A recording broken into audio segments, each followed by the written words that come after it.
ये ज़्यादा लड़ाई ज़रूरी रह गई है, पहचान ये ज़्यादा ज़रूरी लड़ाई रह गई है अब, या ये ज़्यादा ज़रूरी है कि डिंपल क्या पहन के गई, क्या नहीं पहन के गई? फिर जब देश में ऐसी बात होती है, फिर आप ही सबसे पहले खड़े होते हैं मौलवी साहब, सोच लीजिए। मौलाना साहब, आजकल आप सुर्खियों में हैं, कैसा लग रहा है? मेरे बयान लोगों को अजीब-ओ-गरीब लगते हैं। वो मेरा बयान ऐसा सच है जो एक पार्टी को, एक पर्टिकुलर पार्टी को हज़म नहीं हो रहा है। मुसलमान कम्युनिटी को भी प्रेज़ेंट करते हैं, सिर्फ़ मुसलमान को नहीं। जब आंकड़ा बहुत ज़्यादा और कम होता है तो फिर वो गिना नहीं जाता, फिर बड़े आंकड़े को ही लिया जाता है। बल्कि मैं तो कहता हूँ 90 मुसलमान हैं, 10 दूसरे लोग हैं। इस्लाम में वो कहा गया है? क्या इस्लाम में या कुरान में वो सब लिखा गया है जो आपने डिंपल यादव के लिए बोला? समाजवादी पार्टी ने एक गेम खेला ये, तो आपको मस्जिद में जाने से पहले मर्यादाओं को पढ़ना चाहिए था, समझना चाहिए था और उसी मर्यादित तरीके से मस्जिद में बैठना चाहिए था। नमस्कार, मैं हूं नेहा सिंह और आप देख रहे हैं तहज़ीब टीवी। तहज़ीब टीवी पे आज जो मेरे साथ जो ख़ास मेहमान हैं वो हैं मौलाना राशिद। मौलाना साहब, बहुत-बहुत स्वागत है आपका। बहुत शुक्रिया। मौलाना साहब, आजकल आप सुर्खियों में हैं, कैसा लग रहा है? पहला तो ये सवाल। मैं तो पिछले 16 साल से सुर्खियों में हूँ। लेकिन लेकिन बयान आप हमेशा अजीब-ओ-गरीब दे रहे हैं और उन्हीं बयानों की वजह से आप सुर्खियों में हैं। ये अलग बात है कि मेरे बयान लोगों को अजीब-ओ-गरीब लगते हैं। असल में क्या है कि आज के ज़माने में सच को समझना, सच को एक्सेप्ट करना, ये बहुत बड़ी चुनौती है लोगों के लिए। लोग सच को समझ नहीं पाते जल्दी से और उसको एक्सेप्ट भी नहीं कर पाते। यही इस बयान के साथ भी हुआ। मैंने जो बयान दिया वो मेरा बयान सच्चाई पर आधारित है। वो मेरा बयान इस्लामिक मान्यताओं पर आधारित है। वो मेरा बयान ऐसा सच है जो एक पार्टी को, एक पर्टिकुलर पार्टी को हज़म नहीं हो रहा है और दूसरी पार्टियां भी सियासत के लिए, वोट बैंक के लिए उनके साथ लग गईं। हालांकि मेरा कहना ये था कि जैसे आप देखेंगे गुरुद्वारा में जो आप जाते हैं तो वहाँ एक अच्छी चीज़ ये है कि वो लोग एक रुमाल रखते हैं और सबको देते हैं कि लो भाई ये रुमाल बांध लो, सिर ढक के जाओ। हमारे यहाँ मस्जिदों में इस तरह का कोई प्रबंध नहीं है। जामा मस्जिद में हुआ है, जो दिल्ली की जामा मस्जिद है, वहाँ अगर कोई लड़की या कोई लड़का इस तरह के कपड़े पहनता है जो मस्जिद की मर्यादा के ख़िलाफ़ है तो उसको वो दे दिया जाता है कि भाई आप ये पहन के अंदर जा सकते हो। वहाँ ये चीज़ है, बाकी मस्जिदों में नहीं है। यहाँ यही चीज़ हुई कि मुहिबुल्लाह नदवी जो वहाँ इमाम भी हैं और समाजवादी पार्टी के सांसद भी हैं, उन्होंने चाय पे बुलाया अपने सुप्रीमो को, साथ में उनकी वाइफ भी आ गई और 2-3 एमपीज़ और आ गए, नेता भी आ गए। और एक तो गलती उन्होंने ये की कि बुलाया आपने, ठीक है, लेकिन बुलाने से पहले आपको ये बता देना चाहिए था कि आप मस्जिद में विज़िट करेंगे तो मस्जिद की कुछ मान्यताएं हैं, उनके हिसाब से आपको आना पड़ेगा। दूसरे ये कि सियासी मीटिंग मस्जिद में नहीं करनी चाहिए थी, चाय पानी मस्जिद में नहीं करना चाहिए था, क्योंकि मस्जिद के बराबर में उनका मकान है जो मस्जिद की इंतज़ामिया कमेटी ने उनको अलाट किया हुआ है, वो किसी 5 स्टार से कम नहीं है। उसमें हर सुख सुविधा मौजूद है, तो वो वहाँ भी बिठा सकते थे। तो ये आपने उनको समझाया क्यों नहीं? आपने बताया क्यों नहीं? समझाया क्यों नहीं? क्योंकि आप एआईआईके के अध्यक्ष भी हैं। हाँ, ये सवाल अच्छा किया आपने, क्योंकि जब उन्होंने मीटिंग की तो हमसे परमिशन नहीं ली कि भाई मैं मीटिंग कर रहा हूँ ऐसे ऐसे। अगर वो मीटिंग से पहले हमसे बताते तो हम बोल देते कि भाई ऐसा ऐसा करना। सवाल ये है कि वो ख़ुद भी एक मौलवी हैं, आलिम हैं, इस्लाम के जानकार हैं और इमाम भी हैं मस्जिद के। एमपी तो वो बाद में हुए, इस्लाम के जानकार मौलवी पहले हैं, इमाम पहले हैं, तो उनको खुद चाहिए था कि मैं मीटिंग करा रहा हूँ तो ये बताऊँ।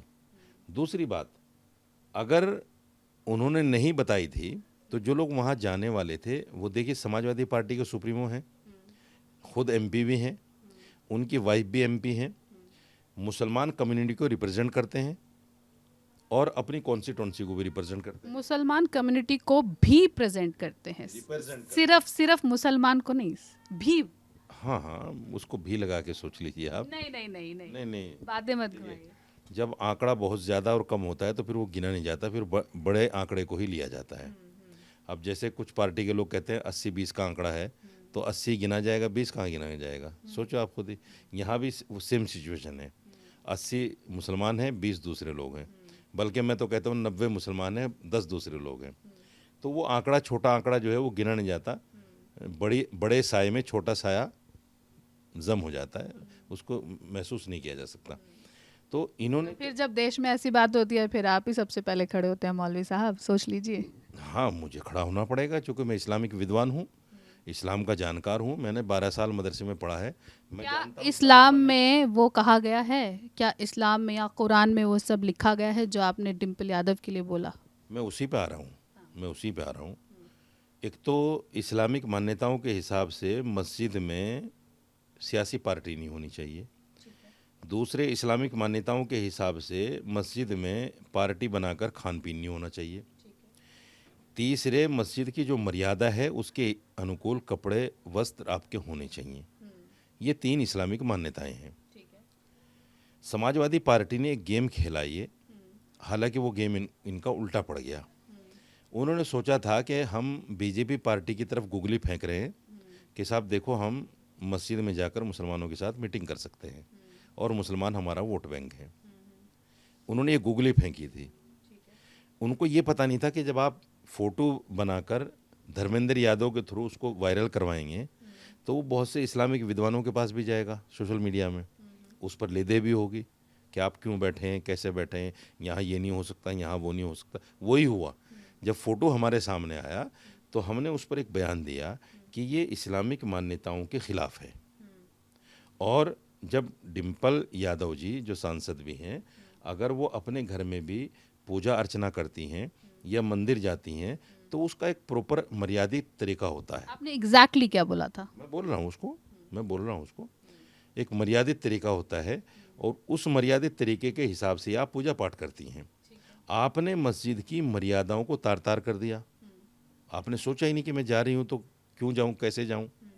जबकि आपके बगल में एक औरत बैठी है जो इमाम साहब की बीवी है, हालांकि हम इखराज सदन समझ रहे थे काफ़ी दिनों तक उनको, वो इमाम साहब की बीवी बैठे हैं, वो प्रॉपर तरीके से बैठी हैं जो इस्लामिक मान्यताएं हैं उनके हिसाब से।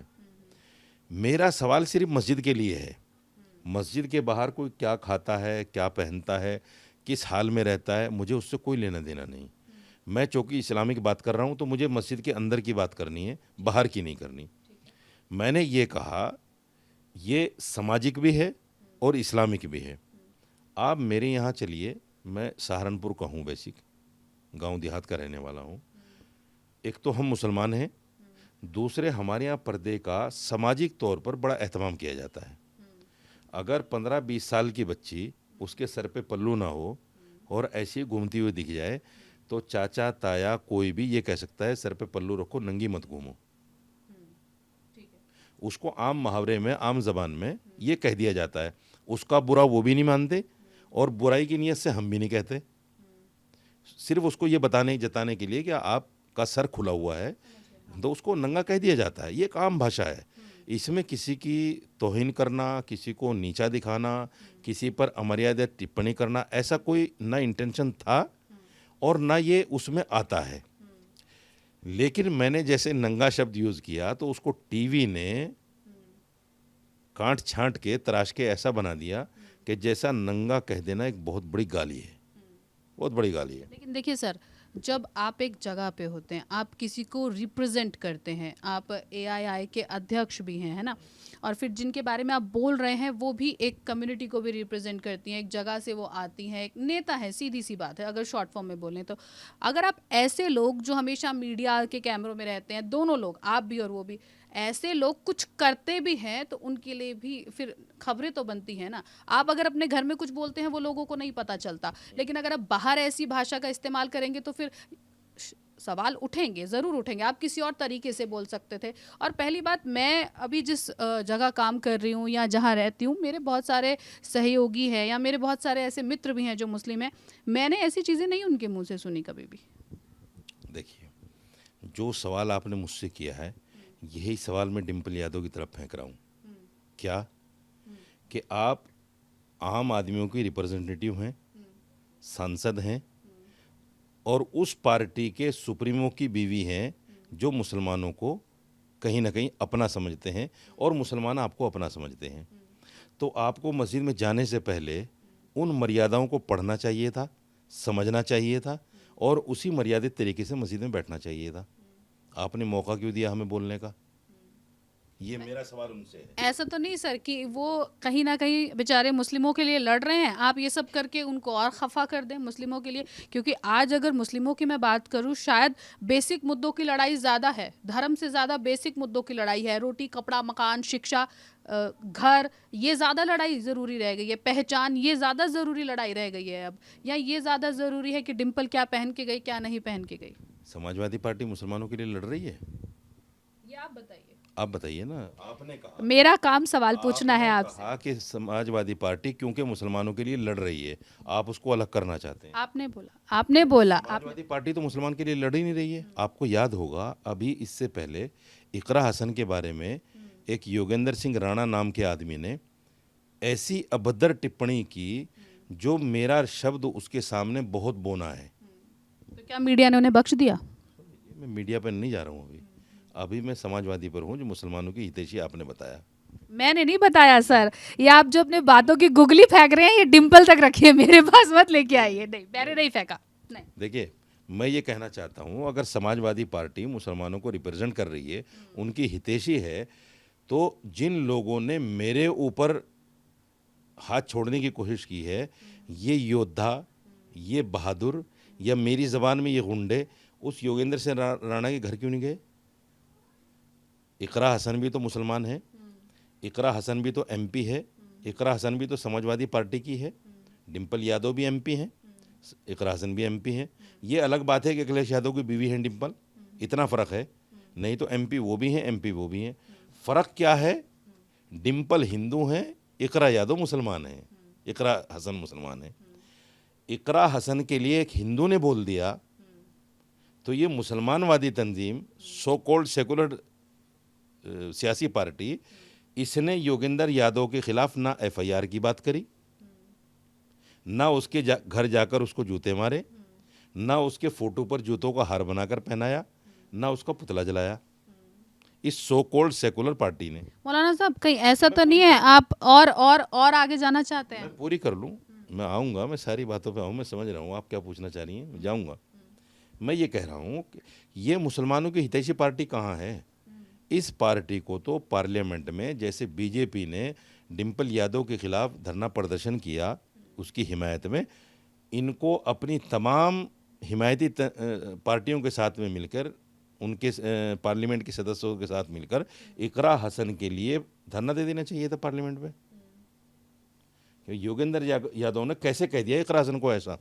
उसको तुरंत गिरफ्तार करो, तुरंत गिरफ्तार करो, और कड़ी से, जैसे हमने कहा था कि इसको फांसी होनी चाहिए, ये साजिद रशीदी ने कहा था, समाजवादी ने नहीं बोला, तो फिर समाजवादी मुसलमानों की हितैषी कहाँ से हो गई?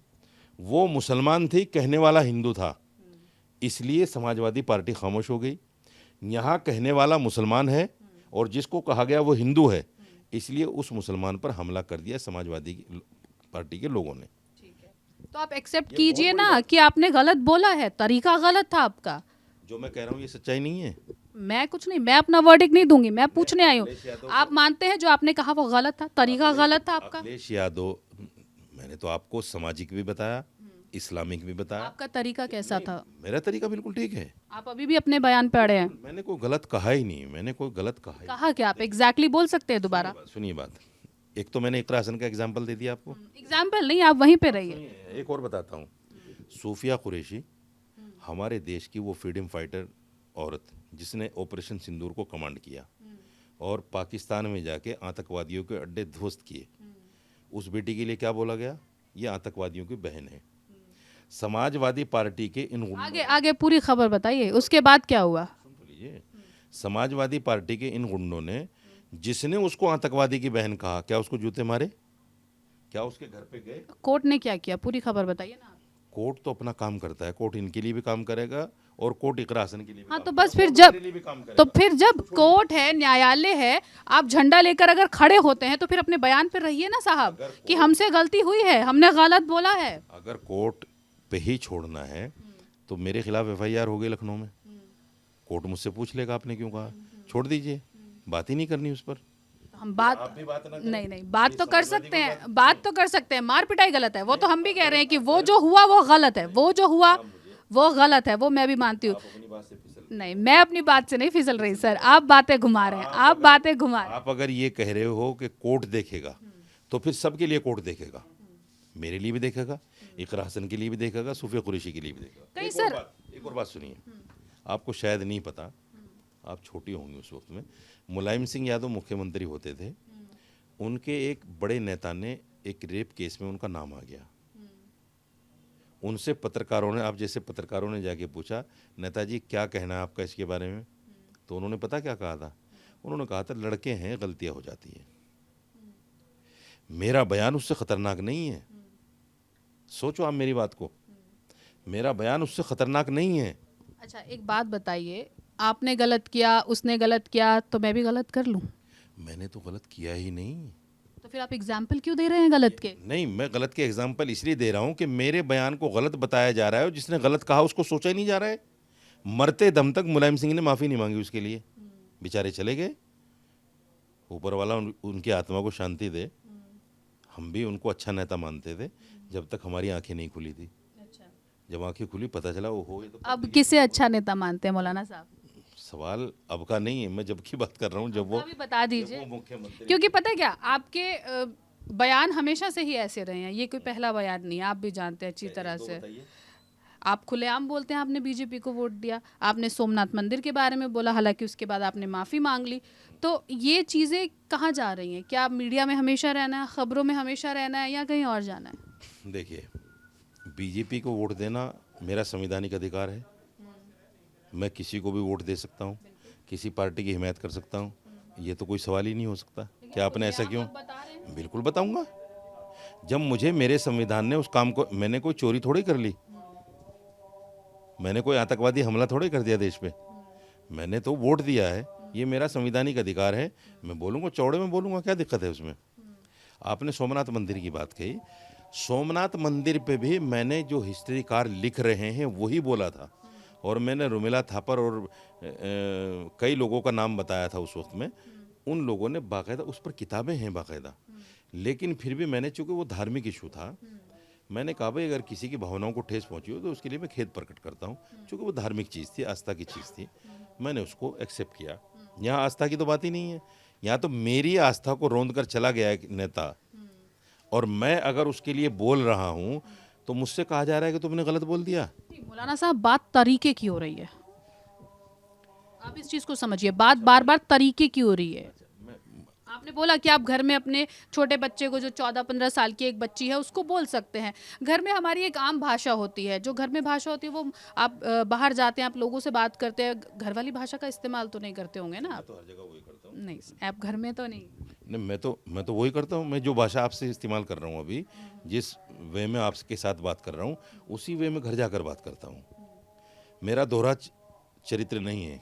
इसमें चरित्र की बात नहीं है मौलाना साहब। असल में क्या है, देखिए, सियासी लोगों को बात घुमाना और टीवी वालों को बात को तोड़ मरोड़ के पेश करना। मैं तो सीधा सीधा पूछ रही हूँ, आप बयान बता दीजिए, मैं तो आपसे पूछ रही हूँ दोबारा। किस बयान को चढ़ा के बोलना है और किस बयान को दबाना।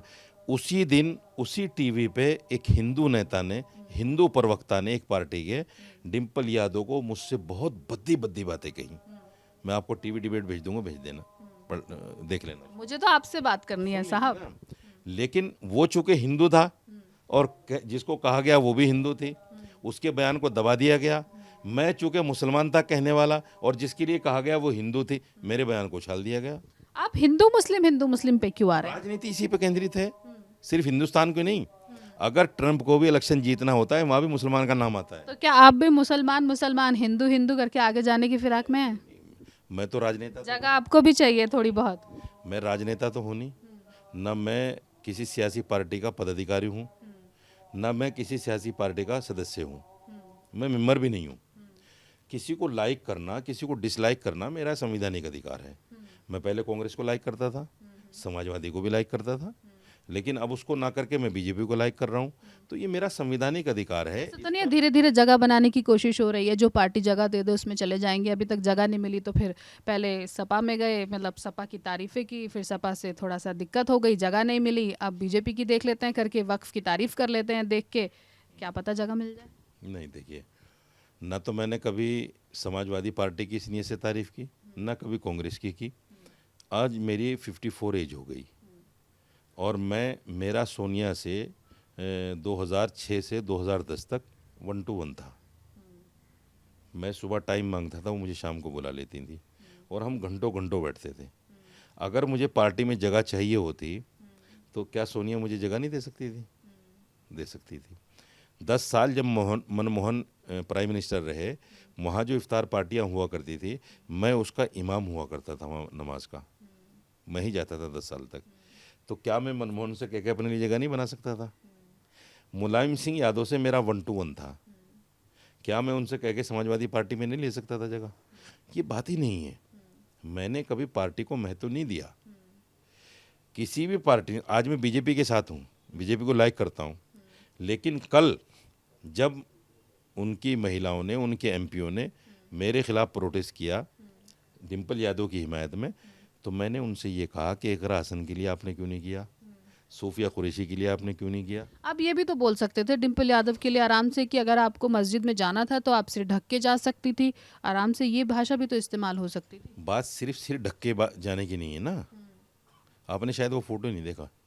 देखा है? नहीं, मेरे को देखना नहीं है, मैंने देखा हुआ है फोटो। फोटो देखा है? सुनना चाहती हूँ, मेरे को सिर्फ आपसे नहीं, कौन से एंगल वाला फोटो देखा आपने? मुझे कोई एंगल, सामने वाला तो नहीं देखिए। देखिए आप एंगल मत दिखाइए, आप सिर्फ बात कीजिए। मैं एंगल इसलिए दिखा रहा हूँ, आप फिर ये ना हो कि आप एक और विवाद में फंस जाएं। नहीं, मैं एंगल इसलिए दिखा रहा हूँ क्योंकि मैंने उसी एंगल पे बात की है। मैं इसलिए आपको एंगल दिखा रहा हूँ। मैं एंगल दिखाने का मेरा मकसद ये नहीं है कि भाई मैं, एक महिला साड़ी पहन रही है मौलाना साहब, इसमें दिक्कत क्या है? सवाल ये है। नहीं, ये आप छोड़िए, तस्वीरें आप छोड़िए, देखिए एंगल आप छोड़िए। इस्लामिक मान्यताओं के हिसाब से हम इसको बेपर्दा कहते हैं।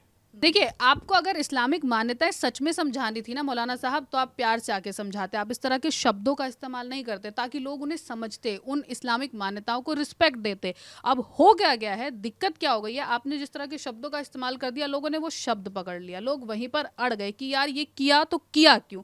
फिर अब हिंदू मुस्लिम आ गया, दिक्कत यहाँ पर हुई। पहले ज़माने में जो लव होता था ना, वो पर्चों से होता था। याद है आपको? आपको नहीं याद होगा, मैं बताता हूँ। उस वक्त में जो पर्चा अगर किसी को फेंकना होता था तो पत्थर में बांध के फेंकते थे। पत्थर का सहारा क्यों लेते थे? ताकि वो लेटर उस तक पहुंच जाए जहां तक हमें पहुंचाना है। पत्थर मारना मकसद नहीं होता था। अगर किसी को लग जाए वो भी मकसद नहीं होता था कि किसी को लगना ही चाहिए। मकसद होता था इस पर्चे को वहां तक पहुंचा दो। मैंने जो ये शब्द इस्तेमाल किया है, मकसद ये था कि मेरी ये बात वहां तक पहुंच जाए जहाँ तक मैं पहुँचाना चाह रहा हूँ। अगर मैं इस लफ्ज़ को हटाने के बाद ऐसी बात कहता, ना तो आप टीवी वाले चलाते उसको, ना ये वहाँ तक पहुँचता। कहाँ तक पहुँचाना था आपको? डिम्पल यादव तक, कि आइंदा जब भी कभी मस्जिद में जाओ तो मस्जिद की मर्यादाओं का ख्याल रखो। लेकिन मौलाना रशीदी अपने आप में एक बड़ा नाम है, एआईआई के आप अध्यक्ष हैं। अगर एआईआई के अध्यक्ष इतनी बड़ी बात बोलेंगे, जो इमामों का सब देख रेख करते हैं, अगर मैं गलत हूँ तो मुझे प्लीज़ सुधारिएगा, अगर वो कुछ बोलते हैं तो डिम्पल यादव क्यों नहीं सुनेंगे? अगर सही शब्द का इस्तेमाल करते हैं, या सिर्फ मीडिया में ही आना था? जो शब्द आप गलत कह रही हैं, जब उस गलत शब्द के साथ ही नहीं सुन रही हो तो सही के साथ कैसे सुनते? गलत के साथ तो सर कोई भी नहीं सुन रहा ना। गलत के साथ तो चीज़ गलत हो जाती है। अब मेरी बात वहां तक पहुंच गई, मुझे यकीन है, आप देखिएगा। देखिए, अगर कभी भी डिम्पल आप बार बार उदाहरण दे रहे हैं, एक बार मेरी भी सुन लीजिए। मैंने आपकी, हमेशा आपकी ही सुन रही हूँ मैं जब से आई हूँ, एक बार मेरी सुन लीजिए। एक आतंकवादी भी बंदूक उठाता है, एक फौजी भी बंदूक उठाता है, लेकिन फ़र्क होता है ना, वही शब्दों का फ़र्क होता है सर। वो फ़र्क की बात मैं कर रही हूँ। मैं आपके कहने पर सवाल तो उठा ही नहीं रही, मैं आपके शब्दों पर सवाल उठा रही हूँ। तो इमाम साहब को बताना चाहिए था ना। आपने गुरुद्वारे की बात की शुरुआत में, सुनिए ना, आपने गुरुद्वारे की बात की शुरुआत में। गुरुद्वारे में जब आप बिना सिर पे ढके जाते हैं, चाहे कोई लड़की हो, चाहे लड़का हो, चाहे कोई बुजुर्ग हो, अगर बिना सिर ढके जाते हैं तो वो रोक देते हैं, जो बाहर पार्टी जो ज्ञानी साहब होते हैं वो रोक देते हैं और रुमाला दे देते हैं कि जी सिर ढकिए अपना। मंदिर में जाते हैं, कोई ना कोई आपको वैसे ही टोक देता है। अगर आप फिर भी ना माने तो पंडित आपको टोक देंगे कि जी सिर ढक के आइए, कम से कम औरतें सिर ढक के आइए। कोई पूजा करेंगे, अगर आदमियों के पास नहीं होगा सिर ढकने के लिए तो वो एक मौली का टुकड़ा दे देंगे कि कम से कम इसे सिर पे रखिए, सिर ढकिए। तो इमाम साहब को बोलना चाहिए था ना। और आप तो अध्यक्ष हैं इमाम एसोसिएशन के, आपको उन्हें बोलना चाहिए। आप डिम्पल यादव को क्यों बोल रहे हैं सर? मैं सिर्फ इतना समझना चाह रही हूँ शुरू से लेकर अंत तक, और आप नहीं बता रहे मुझे। बता रहा हूँ, अगर मैं होता उस वक्त में तो मैं डिम्पल यादव को मस्जिद में जाने भी नहीं देता। ठीक है। अगर मैं होता, क्योंकि वहाँ वो इमाम था जो उनकी पार्टी का एमपी भी है और मैं तो कहता हूँ उनका गुलाम है। उनके दबाव में, उनके प्रभाव में वो इस्लाम को भी भूल गया बेचारा। इस्लाम क्या है, उसकी मान्यताएं क्या है, वो इतना दहशत में आ गया पार्टी सुप्रीमो को अपने सामने देखकर कि वो इस्लाम की मान्यताओं को भी नहीं बता पाया। तो आपको उन्हें समझाना चाहिए था ना मैं तो कि पार्टी बाद में है, इस्लाम पहले है। मुझे अगर पता होता कि मीटिंग कर रहा है तभी तो समझाता। अभी की बात कर रहे हैं, जब आप बड़े बड़े चैनल्स में जाके डिम्पल यादव के लिए बोल रहे हैं, आप उनके लिए बोलते हैं। आप यूट्यूब पे गूगल कीजिए, यूट्यूब पे जाइए और मेरे नाम से देखिए, मैंने हर चैनल पे ये बोला है कि सबसे बड़ा मुजरिम मुहिबुल्लाह नदवी है। लेकिन आपने उसको डिम्पल को भी बोल दिया उसको समझाना चाहिए था, लेकिन अगर उसने नहीं समझाया, चूंकि आप रिप्रेजेंटेटिव हैं आम आदमी की, आपको भी समझना चाहिए था। आप कम से कम मुहिबुल्लाह नदवी से खुद पूछ लेते कि भाई यहाँ की मान्यताएं क्या हैं। पूछना चाहिए था आपको, क्यों नहीं पूछा आपने? चलिए, बहुत बहुत धन्यवाद। बहुत धन्यवाद, आपने समझा इस बात को।